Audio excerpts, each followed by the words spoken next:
નમસ્કાર મિત્રો, આજે તારીખ 30 ડિસેમ્બર 2023 શનિવારના ઇમ્પોર્ટન્ટ કરંટ અફેર્સમાં તમારું સ્વાગત છે. દરરોજની જેમ સૌપ્રથમ ઓનલાઈનર જોઈશું અને ત્યારબાદ જે ઇમ્પોર્ટન્ટ કરંટ અફેર્સ છે તેને આપણે ડિટેલમાં જોઈશું. આ વિડીયોની પીડીએફ તમને મારી ટેલિગ્રામ ચેનલમાં મળી રહેશે, જેની લિંક વિડીયોની નીચે ડિસ્ક્રિપ્શનમાં આપેલી છે. તો શરૂ કરીએ વનલાઇનર્સથી. પાકિસ્તાન દ્વારા સ્વદેશી રીતે વિકસિત guided multi launch rocket system ફતહ-2 નું સફળતાપૂર્વક પરીક્ષણ કરવામાં આવ્યું છે. સંતોષ ઝાની શ્રીલંકામાં ભારતના નવા હાઈ કમિશનર તરીકે નિમણૂક કરવામાં આવી છે. વિટા દાનીની International Table Tennis Federation ITTF ફાઉન્ડેશનના ગવર્નિંગ બોર્ડના સભ્ય તરીકે નિયુક્ત થનાર ભારતના પ્રથમ વ્યક્તિ બન્યા છે. અયોધ્યા રેલવે જંકશનનું નામ બદલીને અયોધ્યા ધામ જંકશન કરવામાં આવ્યું છે. નવી દિલ્હીમાં નેશનલ સ્ટ્રીટ ફૂડ ફેસ્ટિવલનું આયોજન કરવામાં આવ્યું છે. અનિશ દયાલ સિંહની કેન્દ્રીય અનામત પોલીસ દળ એટલે કે CRPFના મહાનિર્દેશક તરીકે નિમણૂક કરવામાં આવી છે.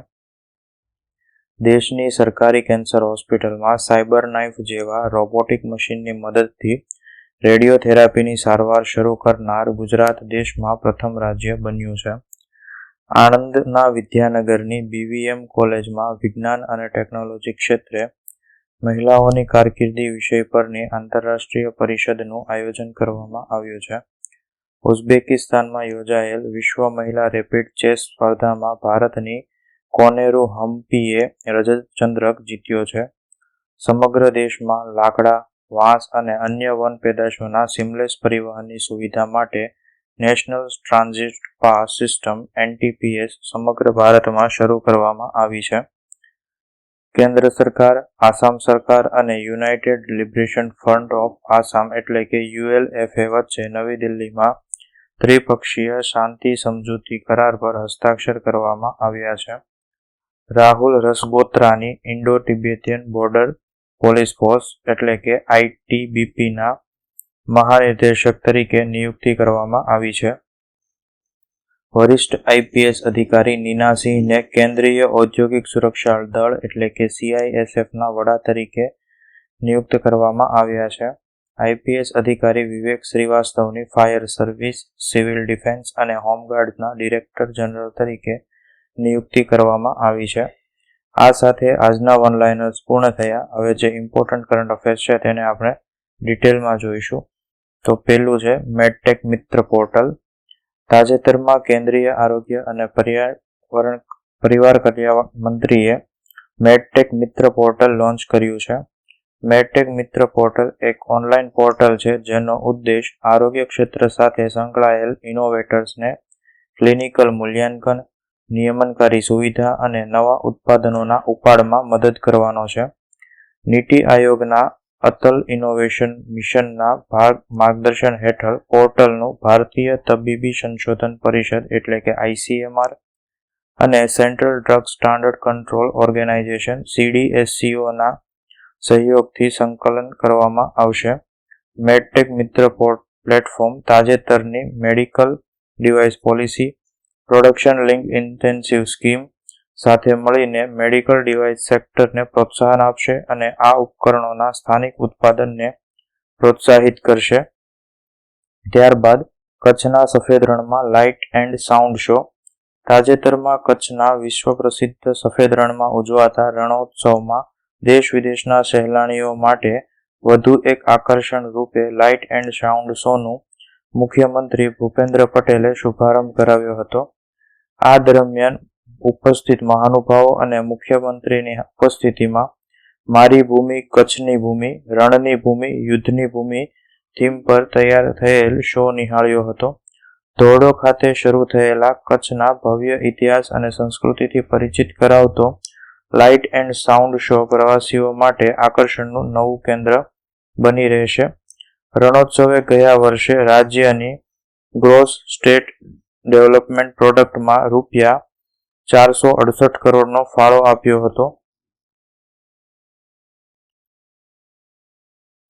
વધુમાં આગામી સમયમાં સરક્રીક ખાતે સમુદ્રી દર્શન, ધોરડો ખાતે નવી tent city, world heritage site Dholavira ખાતે નવી પ્રવાસન સુવિધાઓ ઊભી કરવામાં આવશે. નડાબેટની જેમ સરક્રીક ખાતે સમુદ્ર દર્શનની સુવિધા ઊભી કરાતા ઇકો ટુરિઝમ, મેનજીવ tourism, adventure tourism, water sports, bird watching ટુરિઝમનો વિકાસ થશે. 2022માં ભારત આવેલા વિદેશી પ્રવાસીઓની કુલ સંખ્યાના 20.17% હિસ્સા સાથે ગુજરાતનો હિસ્સો સૌથી વધુ રહ્યો છે. ત્યારબાદ રોબોટિક મશીનની મદદથી રેડિયોથેરાપીની સારવાર. દેશની સરકારી કેન્સર હોસ્પિટલમાં સાયબર નાઇફ જેવા રોબોટિક મશીનની મદદથી રેડિયોથેરાપીની સારવાર શરૂ કરનાર ગુજરાત દેશમાં સૌ પ્રથમ એકમાત્ર રાજ્ય બન્યું છે.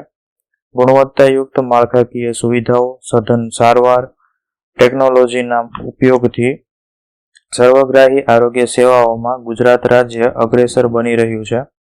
અંધત્વ નિવારણ કાર્યક્રમમાં 8 લાખથી વધુ મોતિયાના સફળ ઓપરેશન સાથે દેશમાં ગુજરાત પ્રથમ સ્થાને રહ્યું છે.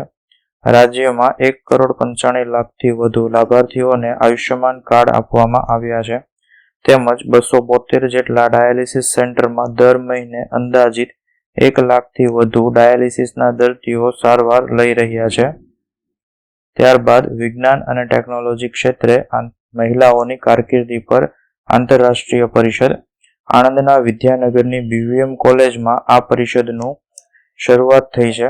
ગુજરાત ટેકનોલોજીકલ યુનિવર્સિટીના કુલપતિ રાજુલ ગજ્જરે જણાવ્યું કે વૈશ્વિક આર્થિક મંચના રિપોર્ટ અનુસાર સંશોધન વિકાસમાં 33%, STEM એજ્યુકેશનમાં 18%, આર્ટિફિશિયલ ઇન્ટેલિજન્સ ક્ષેત્રે 22%, એન્જિનિયરિંગ એજ્યુકેશનમાં 28% જેટલો ફાળો મહિલાઓનો રહેલો છે.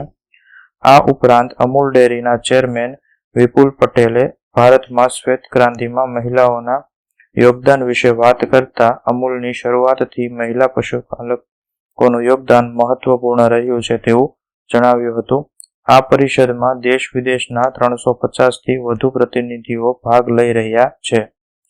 આ સાથે આજનું કરંટ અફેર્સ પૂર્ણ થયું. જો વિડીયો ગમ્યો હોય તો લાઇક કરજો. અન્યને ઉપયોગી થાય તેવું જણાય તો વિડીયો તેમની સાથે શેર કરજો.